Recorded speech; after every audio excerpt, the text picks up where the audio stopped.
Je suis heureux, moi, en tant que président de l'ODAC, de remettre ce centre d'insémination artificielle à disposition du monde de l'élevage ovin, parce que c'était quelque chose qui était très attendu. Vous savez qu'aujourd'hui, la Corse importe des millions de litres de lait, et aujourd'hui, ce centre de sélection va permettre une amélioration de notre race de brebis, donc et va permettre aussi une montée en production, une augmentation de notre production.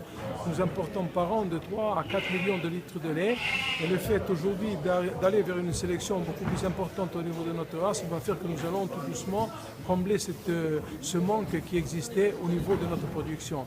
Cela va nous permettre aussi d'installer des jeunes au niveau de l'élevage et va nous permettre aussi de conforter les exploitations existantes en augmentant la production de lait dans notre pays. Le coût est quand même important puisqu'il s'élève à 760 000 €. Une partie, une bonne moitié qui est mise sur des fonds européens et l'autre moitié qui est mise sur des fonds de la CTC. Donc cet outil a coûté quand même assez cher, mais il était nécessaire pour gagner en performance au niveau de notre élevage ovin. Nous avons une tradition au niveau de l'élevage et cette tradition aussi nous devons l'inscrire dans la modernité. Parce qu'aujourd'hui nous pensons qu'un éleveur ne peut plus travailler dans les conditions où travaillaient nos grands-pères et où travaillait le monde de l'élevage avant en Corse. Cet outil est quand même un outil qui est très moderne. Il va donner une autre image de l'élevage en Corse. Il va montrer à nos éleveurs une autre façon de travailler, une autre façon de produire. De toute façon, quels que soient les choix que nous faisons, il va falloir augmenter notre production laitière parce que la part de marché au niveau de la vente fromagère et au niveau des produits de l'agroalimentaire, elle existe. Nous devons tout juste la compenser par notre propre production au lieu d'importer du lait d'ailleurs. Donc on le voit, les marges que nous avons elles sont quand même très importantes et c'est ces marges-là que nous voulons gagner aujourd'hui pour notre élevage.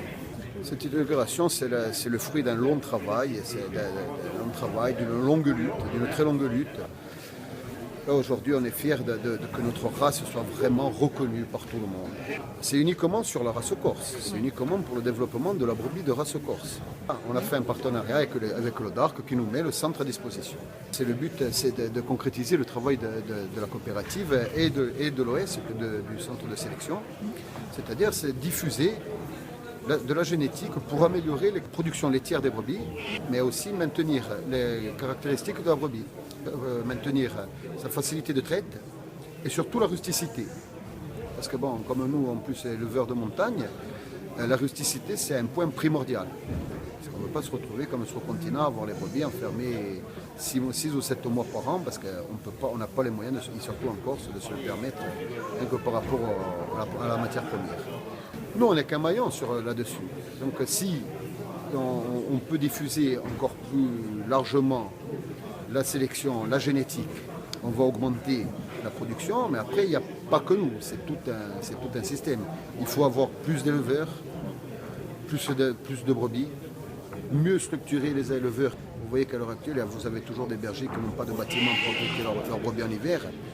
C'est normal qu'il y ait des baisses de lait. Un truc vraiment extraordinaire, on est la seule race laitière française. Officiellement, les autres, c'est des races mixtes, c'est-à-dire que ce sont des gabarits beaucoup plus grands. Ils peuvent faire aussi bien le lait que la viande, selon comme elles sont orientées les brebis. Alors que nous, c'est uniquement des brebis laitières, c'est des toutes petites brebis, et qui ont une très bonne production, qui ont un lait de très bonne qualité, qui est supérieur en qualité par rapport à ceux du continent, en qualité, en protéines, en matière grasse, etc. etc. Et après, la rusticité, c'est celles qui sont le mieux adaptées au climat, puisqu'elles se retrouvent aussi bien à la plaine qu'en montagne, sans de grosses différences d'adaptation et de production. Le principal crainte qu'on peut avoir, c'est le taux d'installation de jeunes. Il ne faut pas avoir beaucoup de jeunes qui prennent la relève. Je vois plus de bergers arrêtés que de jeunes reprendre. Il y a des jeunes qui s'installent, c'est vrai, mais bon, pour moi, il n'y en a pas assez. Après, les espoirs, c'est que notre race est reconnue et qu'on puisse travailler. C'est un outil de travail. Notre espoir, c'est que tous les bergers puissent profiter du travail qui est fait ici pour augmenter leur production laitière et sans trop modifier leur mode de travail.